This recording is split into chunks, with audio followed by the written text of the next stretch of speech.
What's up, pod pals? It's your buddy Adam, and you are checking out Podcasting Business School. This is the show where I teach you how to love your podcast like a hobby, but build it like a business. If you're looking for some podcasting tips on podcast launch, podcast growth, podcast monetization, building a business through a podcast or around a podcast, this is the right place. And we're talking about some brand exposure today. I've got a unique conversation. I guarantee you we have never talked about this specific topic on the show before. I've got an expert in the space, Justin Breen.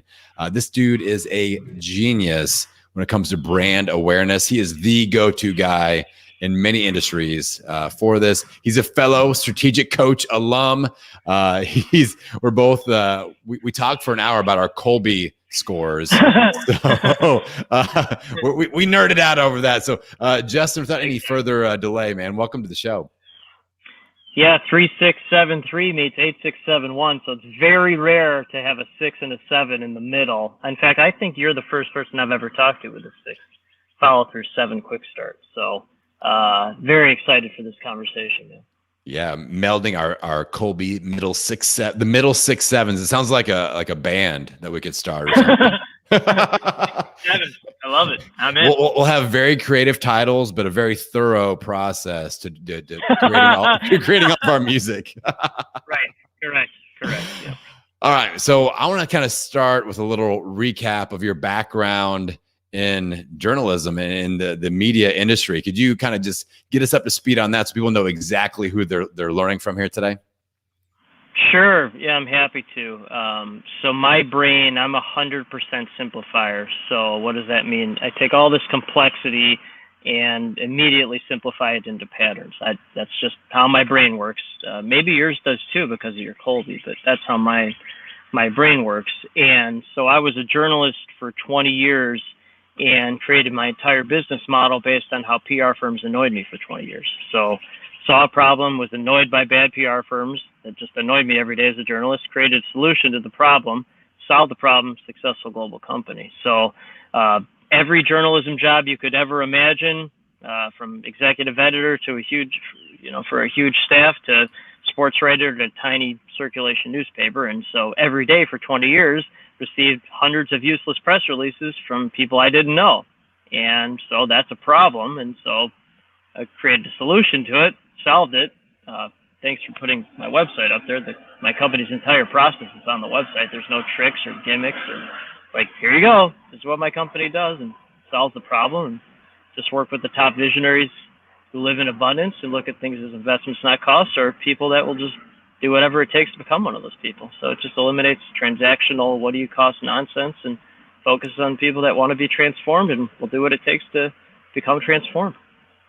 Okay, so from what you just said, we've identified an issue of these meaningless and worthless media releases of Joe Schmo trying to just get free marketing and free advertising, basically. And you're getting hundreds of these all the time, and you're like, this is terrible. And it's almost like in the podcasting space, something similar happens with podcast guesting services that are like, I get 10, 12, 15 of these emails every day. I got one. Right. Okay, you're going to love this. I got one yesterday that the title is like the perfect guest for Podcasting Business School. And then it starts off, hello, podcaster. Doesn't even say my name. And then it says, we love your show. And then it says, insert show title here. So they sent me their template. They sent me their template. I was like, oh my God, this is brutal. So I didn't respond. But so in the media space. Why not? Oh man, be good to screen grab that and share it on your social media. Be like, this is what I'm getting. That'd be the best stuff. The caption would be insert me caring here. Be actually interesting if you actually did interview that person and then never air it. You know what I mean? That would be an interesting thing. Now I wouldn't do that, but that'd be an interesting use of your time to do. Yeah. What kind of people are they really bringing me here with the insert title crew? So you're solving this problem. How does your company go about solving this problem? If a podcaster comes to you now and is like, I want to build my brand, I've got courses, I've got an Instagram profile. I've got things that I can monetize with. I'm ready to invest in growing the brand. How does that work when they bring Team Breen on board? So that's a tremendous question. Usually landing the plane questions like that really annoy me, but that's a really good one because you said it the right way. Because, okay, ready to invest. There's no what do you cost or charge. Ready to invest. If someone asks me what do you cost or charge, I'll never talk to them again. Why? Because they're living in transactional world. But someone who says, what does an investment with you look like? Ooh, okay, good. This person gets it.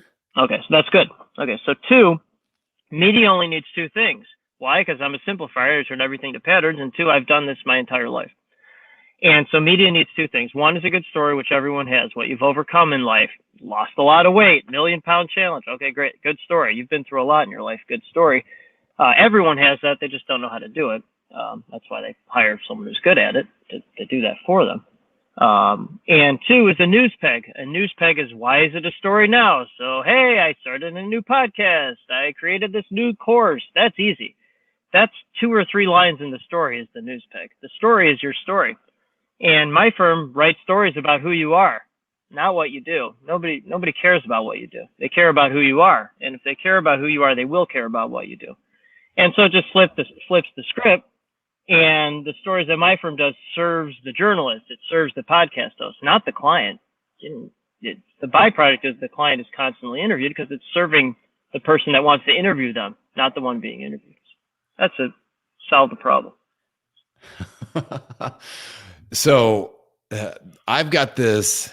I've always had an interest in the media, but like my local, I don't know if this is justified or not, but like my local media, I was always like, man, they're just out to screw people. And like, I always get kind of like pissed at them because I felt like I had a great story. So, and just like what you brought up, I'm like, so I just didn't connect the dots correctly where I always would pitch like when I owned my gym, I owned a gym for 10 years and we had 35,000 pounds of transformations that occurred in our hometown. So I helped my hometown lose 35,000 pounds. I had 15 different people lose over 100 pounds. And we would write up stories about them and send them to our local paper and be like, you should profile them. It's very inspirational. It's amazing. And they would always go, do you advertise with us? Oh, sorry, we can't run a story. And I'm like, is that how it works? Even with like local newspapers? Yes and no, but I'll simplify it. So again, I don't say anything unless I actually know what I'm talking about. So I started at a 12,000 circulation newspaper, worked up to a 40,000, then a 90,000, then I was an editor in downtown Chicago for an online and only news site. And so I've done, again, every job you can ever imagine. So I've seen it from a firsthand perspective and a client perspective. I actually know what I'm talking about. And, my clients are routinely in papers like that. They're, in Forbes, Inc. That's great. And they're in TV and radio and national magazines, things like that. That's great. Podcasts are replacing all of that, if you want to call all of that mainstream media. Podcasts are replacing mainstream media in terms of relevance and importance for 3 reasons. Why? Because my brain simplifies things into patterns, and I've lived this from a first-hand perspective because of the international best-selling book I wrote last year.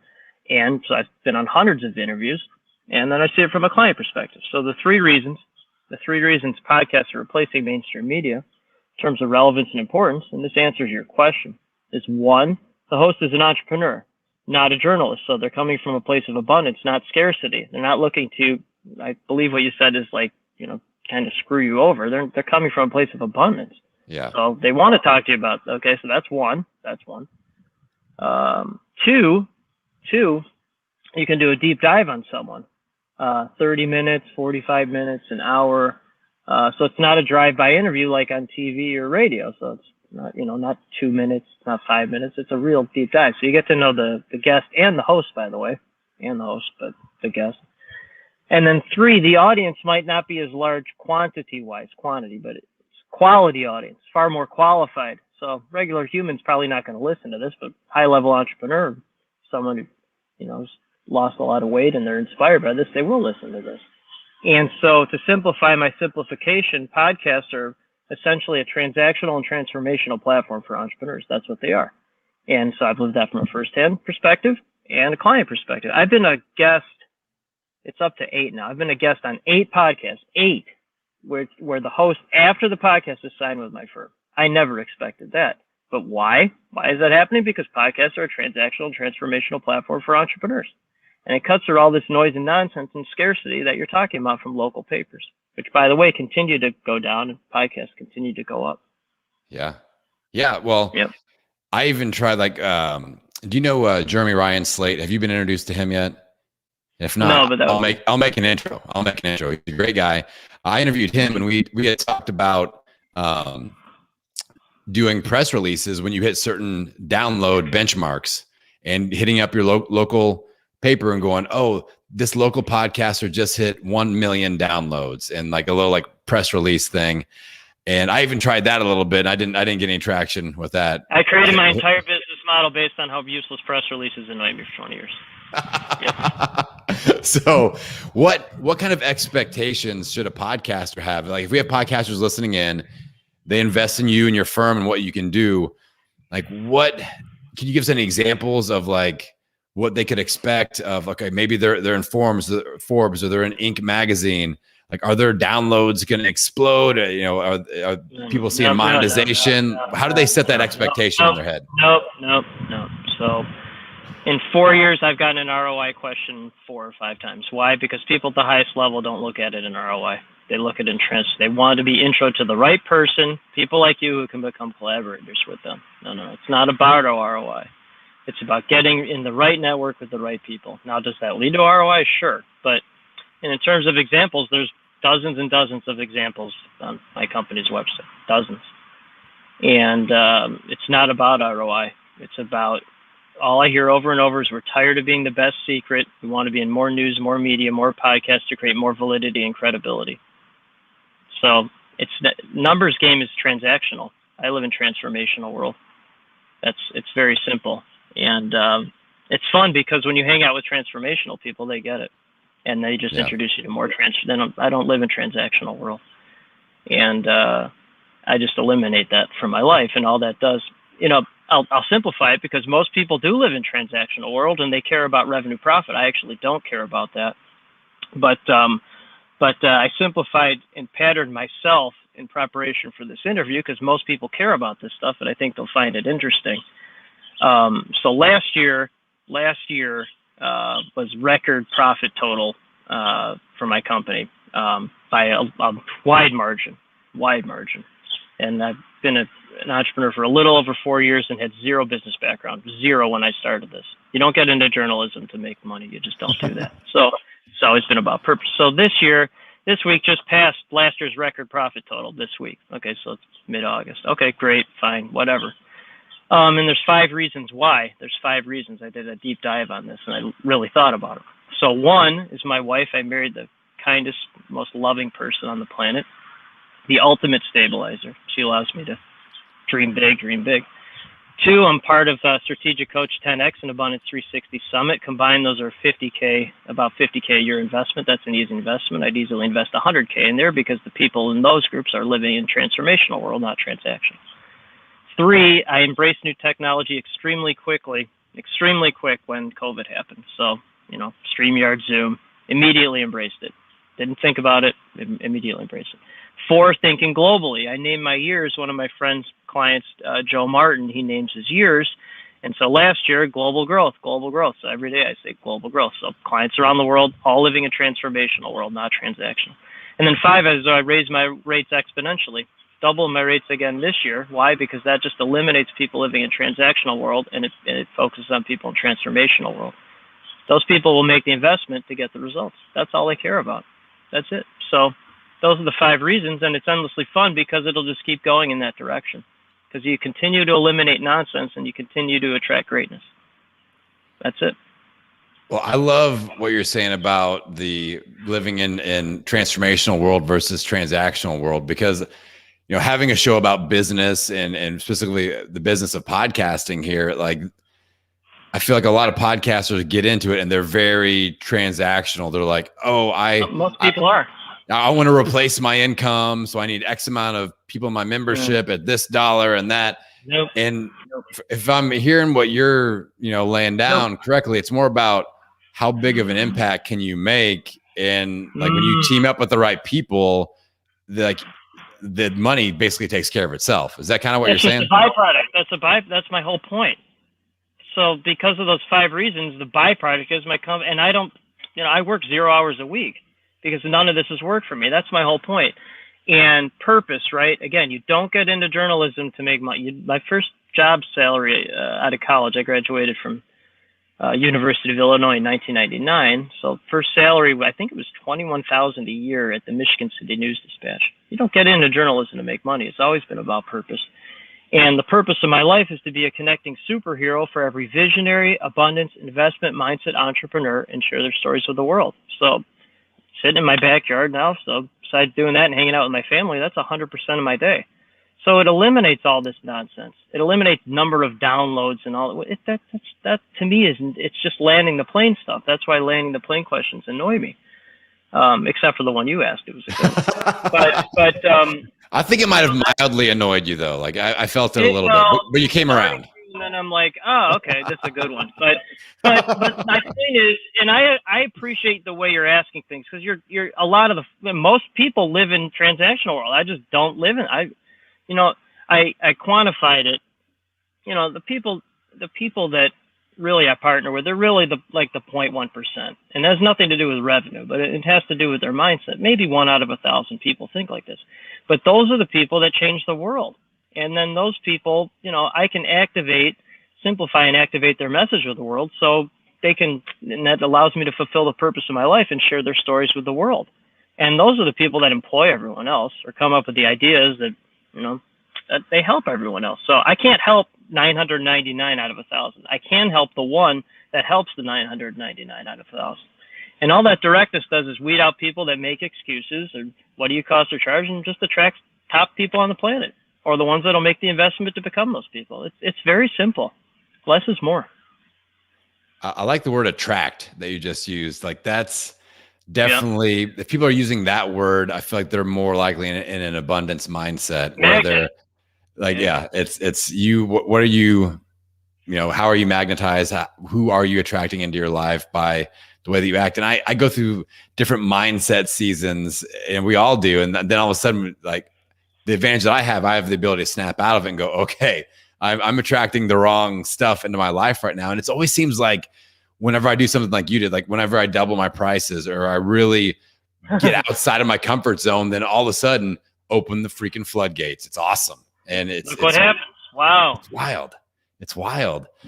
So one of the, I don't know, do you have any interest or any experience with the Apple podcast platform? Like as far as, so maybe this is something that you could figure out with your brand connections and things. So maybe I'll give you a code to crack here. One of the biggest codes to crack in podcasting is how do you get featured on the Apple homepage? There are people that are up there, they are featured, and it's My brain doesn't work like that. It's like this thing that nobody knows how to get there. We know that somebody is booking those people in that spotlight.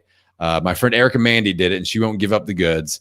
But it's that's like little things like that. I feel like a lot of people are like, okay, like how do I actually do this? And so that's just something I wanted to float your direction if you had any connections there. Well, here's how I'll answer that. Because again, purpose of my life is to be a connecting superhero for every visionary, abundance, investment, mindset entrepreneur, and share their stories with the world. And so if it doesn't lie in that, I don't. And that kind of does technically, but from a technical aspect, my brain doesn't work like that. And so I completely ignore it. And so what does that mean? So I have one company, just launched the second one. Basically, it's technology for my brain. I have a business partner who I met in 10X Strategic Coach virtually. I've never met him in person. He's in San Francisco. And he's a veterinary integrator. So he does he loves the backstage stuff, or finds the people that does all the backstage stuff. All I do is talk about the company. I don't do anything with the backstage, because that would be, one, it'd be a poor use of my time. Two, I would just screw it up. So trying to crack that code, I mean, I can barely tie my own shoes. I'm a 1 implementer. You're a 3. So that's something that I think maybe to like futuristically answer that, I've been on lots and lots of podcasts. It's something maybe to talk about, and then someone's like, after the show, they're like, "Oh, I know how to do that. I could Yeah. see that happening." Yeah. But no, I mean, no, that's just not how my brain operates. Well, let's look at it this way then. Like, what brand assets are out there that you see are really high value? So, like, is getting in magazines, newspapers, blog posts, podcasts? Could you like rank what you see as far as the effectiveness of if you really want to make the most impact, then being in magazines is the way to go. If you have a business brand, or if you have a health brand, it really helps to be on podcasts or blog posts or whatever. Can you give us some insight on just the value of those assets? Yeah, so they're all, man, see, this is what I mean. You're a 6'7", and I'm a 6'7". It's interesting because you're a 3 fact finder and I'm an 8. These are questions an 8 fact finder would be asking, not a 3. So I'm guessing you're asking this for yourself and your audience. So, right, and that's fine. I mean, I think half the people on podcasts interview me because they're looking for like, oh, this is how I should approach my own situation, which is fine. That's fine. So my wife and I have been on the Today Show. Forbes has done numerous articles on me, not pay for play nonsense, real articles, been in Inc. magazine, featured in, numerous big publications like the Chicago Tribune. And I said this before, podcasts are replacing all of that. So, I mean, that's certainly valuable advice for you, personally and in your network, and it's a long play. It's a long play. I was talking to a potential partner client in Edmonton. And when I was talking to him, he's like, "Oh man, I heard you on this podcast." And it was just this amazing interview. And I looked up the podcast. It was also in Canada. And that podcast maybe has 10 listeners, but it's the right 10. It's the right 10. Wow, that actually happens. Wow is meaningless to me unless it happens. Meaningless. So my point is that my brain, simplify, activate, intro, whether it's the TV, radio, newspapers, magazines, podcasts, and it's just result. And then being on those shows, it doesn't go anywhere, and it's a long play. It's a long play with a long tail. And that's endlessly fun because people who get it at the highest level, they realize it's a long play. And they'll just continue to get result. You just keep planting seeds, and it just grows endless fruit. Just keeps growing endless fruit. I agree with that, Justin, especially in the podcasting space. Like, I remember I was on, back when I was really pushing my health brand and I had my gym, I was on a pretty big show in the ketogenic diet space. And I got clients from that on a weekly basis for years, for like 2 to 3 years. And like, it's just, and I feel like that, like people don't, well, I guess some people do. They're called hoarders. They have like old magazines they'll reread several times. But with a podcast, like that just lives on. That's an asset. And if you have a good show, or if you're on a good show, people go back and binge listen, and then they work forward. And all of a sudden, all those seeds that you planted are coming to harvest there all of a sudden. So, and good news for you, people binge listen to this show. So somebody in the year 2050 is going to email you and go, "Yo, why not? I need you to work with me." They'll just brain message you. They'll brain message you through. It'll be in Elon Musk's voice. Yeah. Hello. Yes. And you know what? The beautiful thing is, and again, third reason for why byproduct companies surpassed last year's record profit total in mid-August, embracing new technology quickly. So when that comes around, which I'm sure it will, again, Abundance 360, for those who don't know what that is, Peter Diamandis, X-Prize, he's good friends with Elon Musk. So on the level I'm at, 99% of the folks are running $10 million to $10 billion companies, and they're the wow that actually happens with the capital to make it happen, building flying cars, the newest to AI, all that stuff that, I don't understand, but I can simplify and activate it for the world. And so when you're in a room like that, you become someone like that. That's why I make the investments to do that, because you get in the right room with the right people, you become one of those people. It's very simple. And so I completely ignore what most of the people are living in. And most people don't have the courage to do that. They don't have the courage to find out who they are and then realize who they're not. and then just focus really on who they are at the highest level and attract, magnetize the right people for them. I just have the courage to do it. And the number one reason is because I married a stabilizing human. My wife is the nicest person on the planet, and she allows me to do that. That's number one. Well, it seems like you're really on this quest to surround yourself with people that endless quest, and they just pull you forward. Like that, you're always leveling up. Everyone wins. Yeah. Everyone wins. No, so the see, this is what I mean. I was 6, 7, right? You get it, and then you activate it with a follow-up question that simplifies it, which is really interesting to me. It's really fascinating. So my strength finders, the Gallup Clifton strength finders, I'm 32 out of 34 on ideation, very low, and I'm very low in futuristic, and dead last in empathy, and second to last in leader. And so here's the interesting thing. So my top 5 are activate, maximize, achieve, competition, even though there is no competition anymore, it's collaboration. And then responsibility. So it's result. If my wife took that test, she'd probably be empathy 1, competition 2, which is super interesting. My business partner, Mark Fujiwara in San Francisco, he's a 2586 Colby. I'm 8671. And his top 3 strength finders are competition 1, he's going to win. Maximizer 2, he's empathy 3. Empathy 3.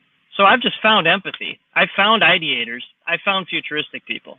And then I collaborate with them. Not compete. No. Collaborate. And then I'm the buyer. Companies pay my firm. They pay me to activate this for them. But I'm just the buyer of the people I want to hang out with. So there's no selling anything. I haven't done outbound sales or anything like that in years. Why? Because I just magnetize the people who understand it, and people that don't, they're like, whatever. But that's fine, because they're not going to do anything anyway. They're not going to make the investment. Exactly right. And right. Something that I've done since I've transitioned from being a fitness entrepreneur, a gym owner, into the podcasting online entrepreneurship space, it's very different. But I've had to retrain my brain with what you said with competition and collaboration, because in the gym space, it's the most competitive, cutthroat, brick and mortar, and so people. I mean, this is a really fascinating conversation now. So this high-level entrepreneur on a podcast was interviewing me. He's like, "Oh, you're in the PR space, competitive field." I go, "No, zero competition, all collaboration." Because if somebody doesn't match my mindset, it doesn't matter. It's a pointless. There's no competition. No, and they'll just send somewhere else where I think it's a better fit. And so now, and by the way, journalism is, I would say, arguably as competitive. Destroy the competition. Get the story first. It's as competitive as the health space, as the gym space. And so I had to retrain my brain when I started this to no competition. And people are just trapped in competition space. Because most people are living in transactional competition space. I just retrained my mindset, just like you did, are doing. And then when you have the right mindset, it attracts the right network and creates the right opportunities. So I just work on my mindset every day. That's why I'm in those groups, because everyone there has I'm not everyone, but most of the folks have a higher level of mindset that's more evolved because they've been doing it longer. And then you just keep building your mindset, which attracts the right people, and they create right opportunities for you because they're not competing, they're collaborating. So I think you'll like this, Justin. I've set up a mental tripwire for myself when I'm in the podcasting space, and like I do business coaching, growth coaching, things like that. So if I'm on like Clubhouse and someone's like the exact same thing as what I am, those competitive juices start to fire up. That's my tripwire, and I go, how can I collaborate with this person? I have to reach out to them. I must seek a collaboration. Like, so in that natural space where I could get competitive and go, I want to shut this person out. I'm better than they are. They're better, whatever. You kick the ego to the curb, and I reach out and I go, hey, I know we have a lot of similarities in what we talk about, what we teach. I think we could potentially create something amazing together. I'd love to explore that. Would you be up for that? Why not? And it just diffuses any tension that they felt, any tension that I felt. And all of a sudden we're working on the same page. And that has helped me a ton in that space. Yeah. So you're higher on you have to be higher on empathy and your strength finders than I am, but it sounds like you're pretty high. I've basically ignored Clubhouse. I was in it for a long time. But then I'm like 99.9% of the folks are living in transactional world here, and I just don't. And it's unfortunate. It's unfortunate because I think Clubhouse started with the right idea, but then they started letting everyone in, and that's again, I'm 33 out of 34 an includer. That's why I'm excited about my new company, because it only lets the right people in who will make the investment to be in there. So that eliminates all the competition. It only invites the people who want to collaborate, and then they'll make the investment to do it. And that's very exciting. Very exciting. I just love your business mindset, because I've been brought up in an entrepreneurial journey that has been pretty stressful, where it's like you're always worried about like paying the bills at the gym and exiting at the right time and all this stuff. And I love your mindset around like the money will happen. I charge what I'm worth. I know my value. If they're not the right client, so be it. I'm not going to stress out about it. I'm not trying to make the wrong person the right person. Yeah, so this is Abundance 360. How would you live life if there was no scarcity? Okay. So I just, and you're living it, man. I have no business. I have zero business background. Zero. I still don't know what an S Corp is, because I'm actively going out of my way to not learn what an S Corp is, because I think it's funny to not know what it is. And then I didn't even know you had to pay taxes 4 times a year. I didn't know what a W-9 was when I started this. They don't teach you any of that in school. They don't. And the best part about this is being an entrepreneur at this level and just starting, and it'll just keep going up and up, is that my sons are 8 and 7. I don't know if I told you, but my 8-year-old is a 3296 Colby, so look out, 3296. Ooh. And the 7-year-old, he's going to retake it because he didn't understand it 100%. The 8-year-old is a true 3296, but the 7-year-old's a 4294. I'm guessing he's more like my wife, who's an 8742. But the best part about this is that my sons get to see this is actually possible. Like, no, people don't even know this world exists for the most part. So they see it's possible, and if they want to do something with it, great. And if not, that's fine too. But I'm just so grateful that they get to see me doing this, and then they can take that knowledge and do whatever they want with it. That's the best part of being an entrepreneur, by far. There's not even a close second to that. I'm trying to remember correctly. Didn't you tell me that you did a Colby score on your dog? Is that true? Dr. Pepper Breen is a 7727. So for a dog, she has very low quick start and very high implementation. So my wife and I, who's also she's an 8 fact finder, she and I both did the Colby on the dog. We did a real deep dive on that. But that's the funny thing, is that the one thing to really simplify things, the one thing I write down before I meet someone, besides their name, is their Colby score. And there's 2 reasons why. One, and it's KOLBE A index. It's a little red button. So you take the little red pill and when you hit the red button, before a red button, after a red button. And so there's 2 reasons why. One, someone who knows their Colby score 100% of the time, it's a higher level of conversation. 100%, not 99%, 100%. Because it's not your personality. I don't care what your personality is. It's how your brain strength. It's how your brain operates. Whether you're going to actually do something or ask the same questions 5,000 times and never do anything about it. I can't talk to someone like that. It's a waste of my time and a waste of theirs.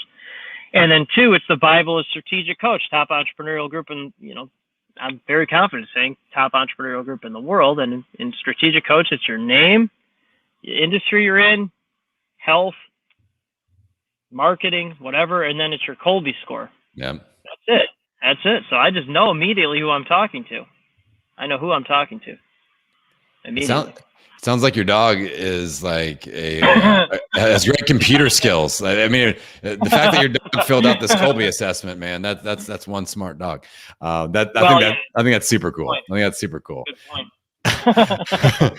She's a 12 in computer skills dog mode.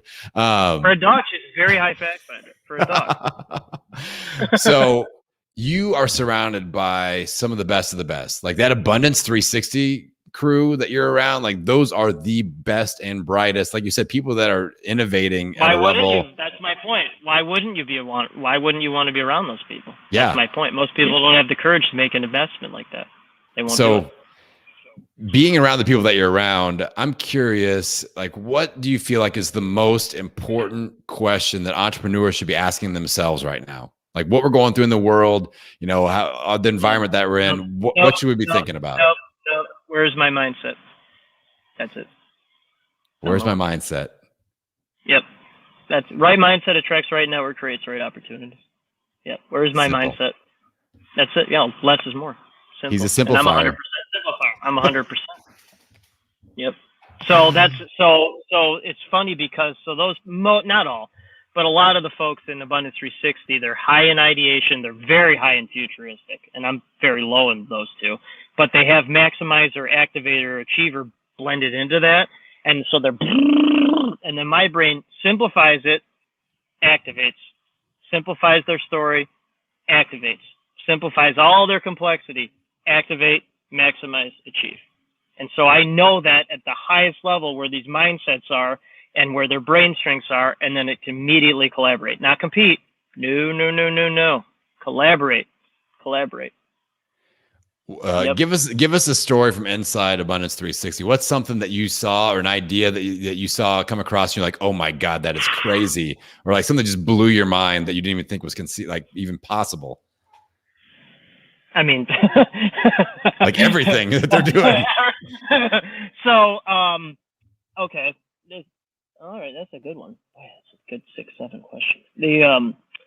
So my kids, because at the level I'm at, you go to the in-person or virtual thing once a year, but then every other month, Peter Diamandis, and then I'm in there virtually, and then 15 to 20 of the most insanely brilliant, successful, wealthy, whatever, they're in that virtual room. So during one of those discussions, we had David Sinclair. He's, in terms of like lifespan longevity, he's like he's Harvard. Most of these people are Harvard, MIT brains. It's those type of people. And so he's the longevity master. And so he's like, oh yeah, the technology's coming soon. The next 10, 15 years. For people to live 200, 300, maybe indefinitely, forever. And so that's not like pie in the sky nonsense. It's going to happen. And so again, best part about being an entrepreneur is my kids get to be on this journey with me. And so they sat on my lap while we were watching that. Wow. And while that actually happens, that's my whole, wow is meaningless unless it happens. And that's where my very low ideation, if it's a good idea, I will make it happen. That's my point. I'll activate, maximize, achieve. I can take all these ideas and immediately simplify the right ones. So my kids probably they'll be the first generation. I'm 44, so probably won't apply to mine, but it might.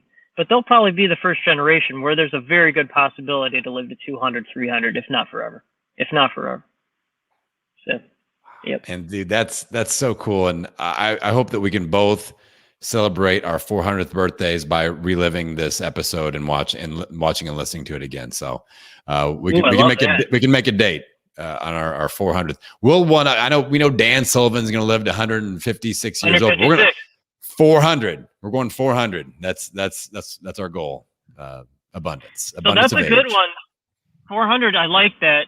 When I started in Coach, my first goal was 100. I've changed it to 123 currently because that gets me to 2100. Also, 156 gets Dan to 2100 too. That's an interesting connection there. But I'm sure I'll just continue to evolve and grow that number. So currently it's 123, but 400. That sounds not insane. That sounds potentially possible. It really, and that's the amazing thing. I know. That's possible. But here's the dovetails of that. People ask me, like, would you want to live to 400 years? And I'm like, well, if I can talk to people like you on a global level, Monday through Friday, this is most of my days, having these conversations, whether they're being recorded or not. So if I can have those conversations every day, why wouldn't I want to live? I mean, dude, that's endlessly interesting to me. Byproduct is company profit revenue. Yeah. That's the byproduct. That's the point. Abundance mindset, Justin Breen. I want to make sure that people can get plugged into your world, man. Like you are a unique thinker. You are a unique guest in this space. You know, that is for sure. I've got your website up here on the screen, but it's www.brepicllc.com. It's not an S Corp because he doesn't know what that is. brepicllc.com. If you change that website, I'm going to know you switched to an S Corp. So just never change it. That is hilarious. Any other place, if somebody wants to connect with you, you know, maybe dive into your world a little bit, is that the best place to go? Yeah, and then LinkedIn. I have about 26,000 followers there, so Justin Breen on LinkedIn. And the new company, current one is Brepic. The new one is Brepic Network. It's just technology for my brain. So that'll just exponentially grow what I'm already doing. Amazing. A million, 100. Yeah, right. It's fun. Well, my man, I'm so glad we're connected. I know we got a lot of mutual friends. Our friend Jerome Myers connected us, thankfully. Great guy, man. And that's what one of the things I love most about podcasting. Just like you said, interesting conversations, mind simulation as often as I want it, and then we have the benefit of sharing this with an audience so that they can be impacted as well. And I think that's probably my favorite thing about podcasting in general. So I appreciate you being here. I appreciate you investing some of your time with us here and dropping some knowledge on our audience. And man, I can't wait to see what you do next. Good investment. This was a good investment in time and connectivity. Really great conversation. Well, I accept that compliment and I appreciate it very much. I do. All right, pod pals, everybody tuning in, everybody watching on YouTube, listening to the podcast. We gave you some things to think about. Are you thinking with an abundance mindset? Do you need to make some shifts so that you can really, really start thinking about investment versus cost and expenses and things like that? So if there was no scarcity, what would your life be like? How would you be operating? What would your business look like? What would your impact look like? More importantly, so think about those things. Exactly. Think about those things.